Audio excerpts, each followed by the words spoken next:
So let's talk about Israel and Iran and oil, because I'm getting a lot of questions. A lot of people are predicting $90, $100, $120 oil. Let's cover this. First of all, why are oil prices rising? You have Israel attacking Iran, a major oil producing country. And oh, by the way, in between those two countries is Iraq, another major oil producing country. But here is where the real worry lies. Now, right now, Israel's here, Tehran up there, okay? That's what they're hitting the most. The real concern is right here. This is the Strait of Hormuz. 21% of the world's daily oil flows through this little tight spot right here. And a lot of people think that Iran will try to shut that down and hurt global oil supply, which, if that happened, would make oil prices go really high. But here's the problem with that. Right up here, right about there where my finger is, there's a place called Kharg Island. Kharg Island right here, this is where Iran exports the vast majority of its oil. It's over 90% of its oil right here, and it comes down through the Gulf and through the Strait of Hormuz. And what that means, if Iran was to block off and somehow stop oil shipments through the strait, they would also be stopping their own.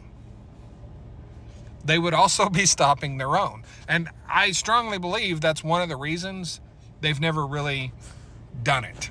They always threaten it, but they never do it. Oh, there's another reason. There's another reason they don't do it. The United States spends about $80 billion a year right here on this spot. Right there on that spot, making sure Iran doesn't do anything funny here. $80 billion a year. Now, the United States says they're not involved in this, which, by the way, that's a complete lie. That's an absolute and complete lie. But whatever their limited involvement is, they're definitely involved. If Iran decides to try to do something right here, they have just pulled the full force of the U.S. military into this conflict.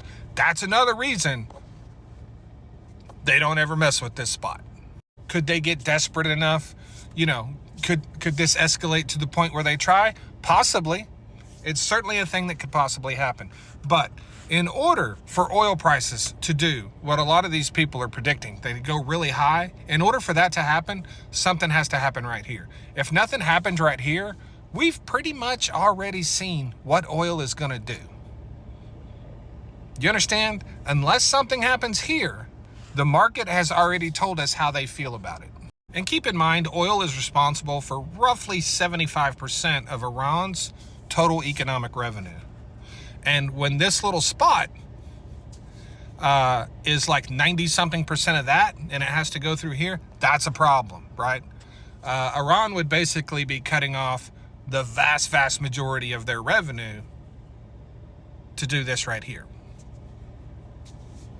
Yeah, that's why they don't ever do it. The Strait of Hormuz is the whole ball of wax when it comes to oil prices.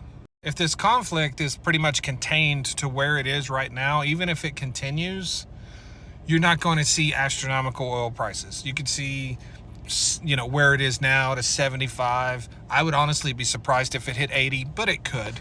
But if you bring in the Strait of Hormuz, you bring that into play, and you get a lot of conflict there and things happening there, that is when you really see oil go through the roof.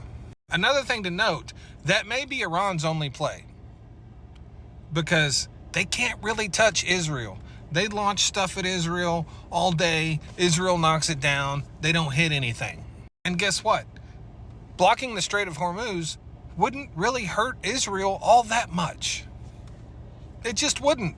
It would hurt us. Yes, that's right. That's right. So that's basically it. This whole thing is about the Strait of Hormuz, and that's it. And until we see something there, I wouldn't expect oil to just go through the moon. Yeah, it's going to climb. It's going to do what it's going to do.